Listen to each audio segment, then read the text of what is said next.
Bismillahirrahmanirrahim. Baik Bapak Umi, ini kami tutorialkan cara input nilai di Legger Mapel kelas 7 yang kurmer ya.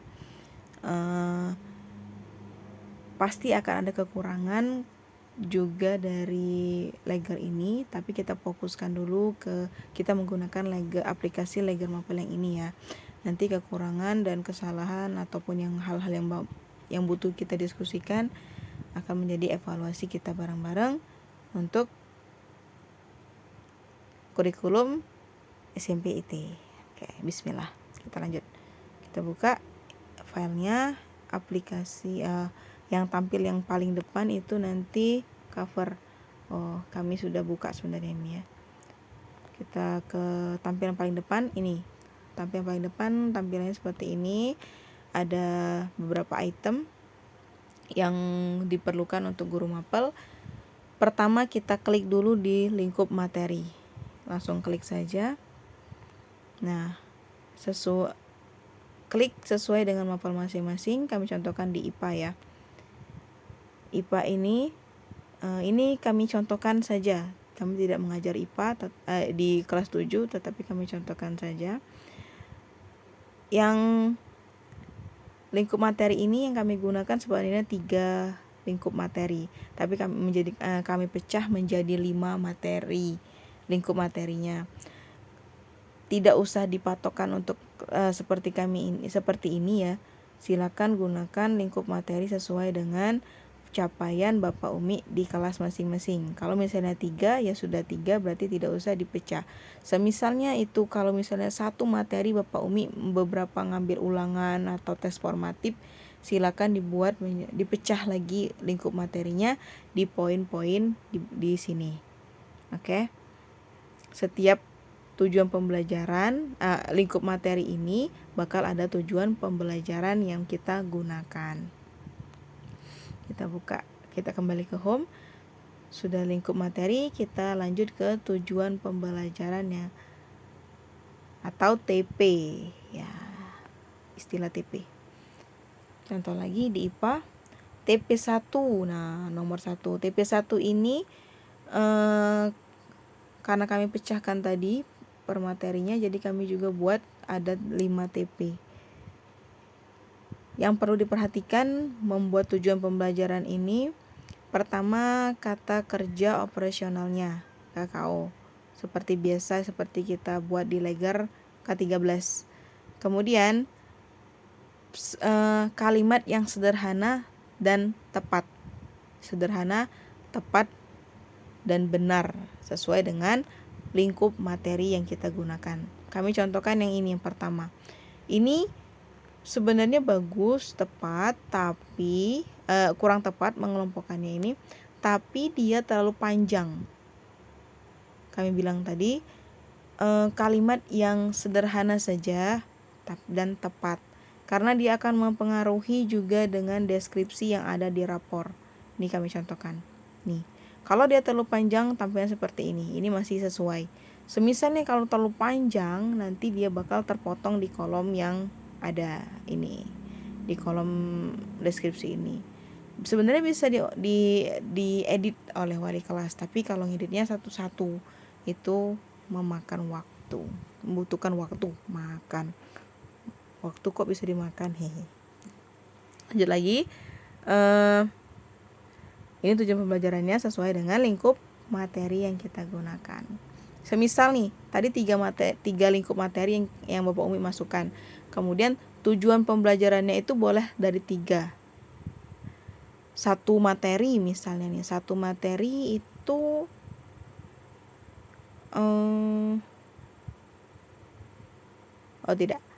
satu materi itu 2 tujuan pembelajarannya. Berarti dia 2 kali ada tesnya. Tes sumatif dan tes formatif. Setiap tujuan pembelajaran yang kita cantumkan itu harus ada pengukurannya. Pengukuran itu berupa formatif ataupun sumatif. Untuk apa? Untuk kita mengetahui capaian kompetensi yang dicapai oleh siswa. Kembali lagi kita Setelah selesai input lingkup materi, tujuan pembelajaran, kita langsung ke asesmen sumatif, diklik dulu. Lagi sesuai dengan mapel masing-masing, diklik saja langsung ke IPA. Oke, nama kelas itu silakan diambil di Telegram, daftar nama siswanya.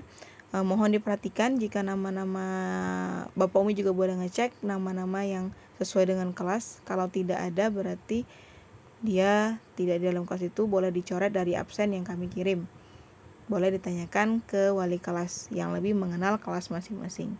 Kami contohkan ini kelas 9B, Bima Pamungkas. Sumatifnya ini karena kami buat tadi 5 lingkup materi. Jadi kami buat ini dia nilainya sesuai dengan yang diujikan. Oke. Tadi ya, kalau misalnya 3 juga tidak apa-apa. Nilai yang diambil, ini sumatif ini bisa diambil dari nilai perbedaan tes formatif dan sumatif. Kalau formatif itu seperti keterampilan dia dalam belajar, penguasaan dia setiap bab ataupun materi. Nah, bisa diambil dari nilai diskusi kelas atau per kelompok, kemudian presentasi, kuis singkat saat kegiatan belajar, lembar refleksi, tugas sekolah, pekerjaan rumah. Seperti jurnal harian guru lah ya, yang di perangkat pembelajaran. Kemudian kalau tes sumatif, tes lisan, ulangan harian, ujian semester, demonstrasi, praktik, ataupun uji kompetensi. Oke. Boleh ini sumatif 1, ulangan harian 1, ulangan harian kedua, ulangan harian 3, atau latihan yang lainnya. Bapak Umi, ini kami aplikasi ini tidak dikunci rumusnya. Jadi yang nilai sumatif lingkup materi ini tidak usah diotak-atik. Cukup masukkan nilai di sumatif dan juga lingkup materi yang tertera. Ya. Yang nilai sumatif ini, nilai akhirnya, nilai rata-rata dari sumatif tidak usah diotak-atik. Itu bakal terakumulasi sendiri nanti. Kemudian ada kolom masukkan nilai STS atau PTS SAS kemarin. Nah, yang ini kami klik ini tidak usah diotak-atik, ada rumusnya. Karena tidak dikunci, takutnya kalau misalnya kita otak-atik kuncinya, rumusnya nanti bakal hilang. Jadi dia tidak terakumulasi, tidak terjumlahkan. Ini nilai rapor yang bakal tampil di rapor anak-anak nanti. Nilai akhir yang bakal tampil. Beda dengan Leger K13, yang Kurmer ini nilainya tidak mesti kita sumatif 1, sumatif 2, sumatif 3 dan seterusnya itu harus beda. Tidak. Boleh sama. Boleh sesuai dengan hasil yang kita atau olahan yang kita buat. Jadi tidak mesti berbeda mereka ini. Oke. Karena deskripsinya tidak akan berantakan. Deskripsi di rapor itu bakal kita gunakan dari deskripsi formatif. Oke, sudah sumatif ya. Kita lanjut ke formatif. Ke home lagi, klik lagi, asesmen formatif. Asesmen formatif ini tadi sudah kami jelaskan perbedaannya ya. Langsung ada beberapa hal yang bakal kita perhatikan di sini. Di asesmen formatif ini nilainya itu per tujuan. Tadi per lingkup materi, kalau ini per tujuan pembelajaran TP1, TP2, TP3, TP4, TP5. Kami buat tadi berapa tujuannya? Ada 5. Berarti di sini ada 5 penilaian yang kita buat. Kemudian di ujung kolom ini ada deskripsi capaian tertinggi dalam rapor. Jadi di rapor nanti deskripsinya itu dari tes formatif. Oke. Ada tertinggi dan ada terendah. Nah, deskripsi ini kita boleh pilih juga Bapak Umi. Boleh pilih dari sini. Oke. Ini mau dibaca dulu juga boleh ini. petunjuk pengisiannya. Boleh pilih di sini. Kita mau di sini misalnya nih Bima Pamungkas ini di TP1 nilainya 80. Itu sudah mencapai KKTP.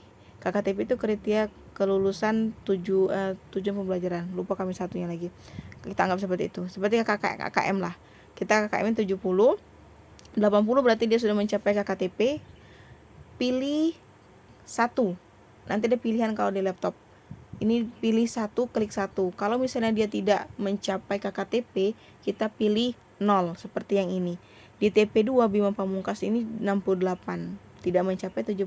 Berarti kita pilih 0. Kemudian, nah, ada pilihan muncul atau tidak muncul deskripsi ini di sini di kolom yang tampil atau tidaknya. Kalau misalnya kita mau menampilkan deskripsi ini ke rapor, jadi kita klik pilih yang 1. Ini nanti ada di laptop. Kalau di HP tidak muncul dianya.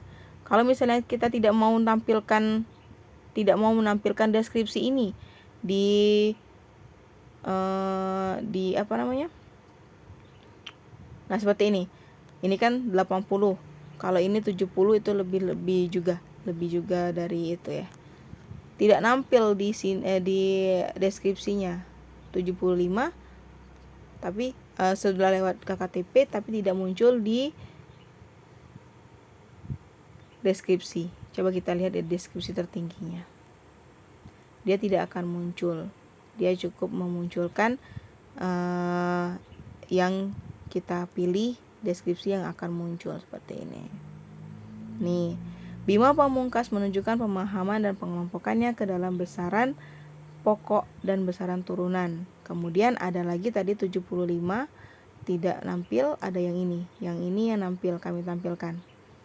Menghitung besaran kalor yang diperlukan untuk menaikkan suhu benda. Kami buat tampil, kami pilih yang 1. Jadi dia bakal masuk sini. Menghitung besar kalor yang diperlukan untuk menaikkan suhu benda. Oke. Begitu juga yang terendah. Dia akan muncul sesuai dengan permintaan kita. Sesuai dengan yang kita pilih. Nih, yang kita pilih tadi ini. Menyelidiki perubahan wujud suatu zat. Jadi dia muncul di sini. Bima, yang ini terendah, capaian terendahnya. Bima membutuhkan bimbingan dalam menyelidiki perubahan wujud suatu zat. Formatif ini kita tetap pakai range ya. Kalau yang sumatif itu pakai range pengetahuan, kalau formatif itu pakai range yang keterampilan yang sudah kami share. Oke. Kita kembali ke home.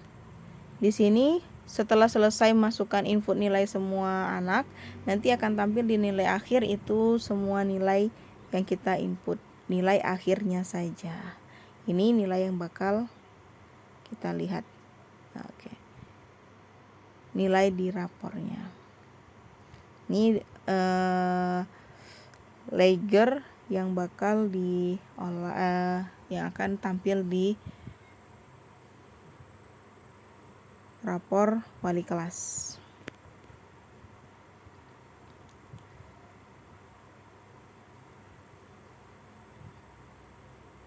Cukup itu saja yang dapat kami jelaskan. Selebihnya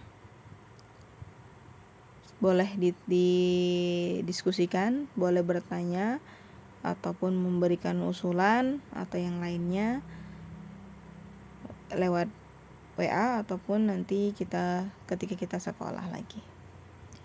Semangat. Input nilainya Bapak Umi, mohon maaf kami akhiri. Salam. Assalamualaikum warahmatullahi wabarakatuh.